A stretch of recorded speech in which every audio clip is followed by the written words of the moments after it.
berita baik hari ini adalah Bank Rakyat umumkan dividen bagi keuangan tahun 2024 adalah sebanyak 17%. Ya, walaupun berita ini berita baik, tetapi kepada orang-orang baru, anak muda, semua tertanya-tanya kenapa Bank Rakyat tidak buka lagi pelaburan untuk generasi baru. Pelaburan ini adalah untuk orang-orang lama, sekitar tahun 2000, 2001, macam itulah dulu-dulu dah. Yang kemudian tu ada dibuka juga dalam 7-8 tahun lepas. Untuk sedikit-sedikit, itu pun tak banyak ya, kena bertanya. Dan sekarang ni kalau kita telefon dia kata tak ada dah.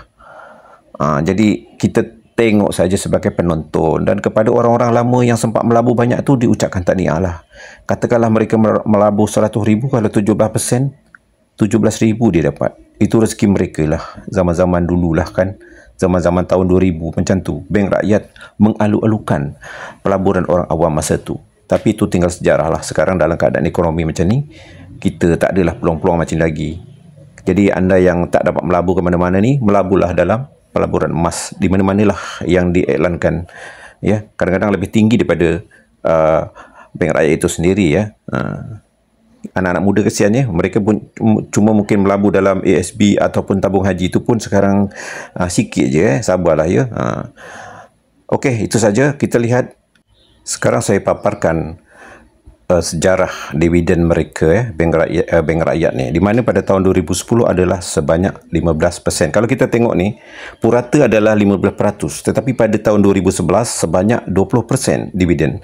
2012 18%. Itu antara yang tertinggi ya. Lepas tu 2013, 2014 15%, turun kepada 13% pada tahun 2015. Pada tahun 2016 15%, 2017 15%, 2018 zaman Lim Guan Eng ni turun kepada 13%. Masa tu tabung haji cuma 1.5 ke macam tu 2019 naik kepada 14%, 2020 13%, 2021 15%, 2022 dan 2023 15%, dan pada tahun 2024 adalah sebanyak 17%. Jadi tahniah kepada pelabur-pelabur lama yang mungkin umur mereka dah umur dah 50, 40 ke atas lah ni.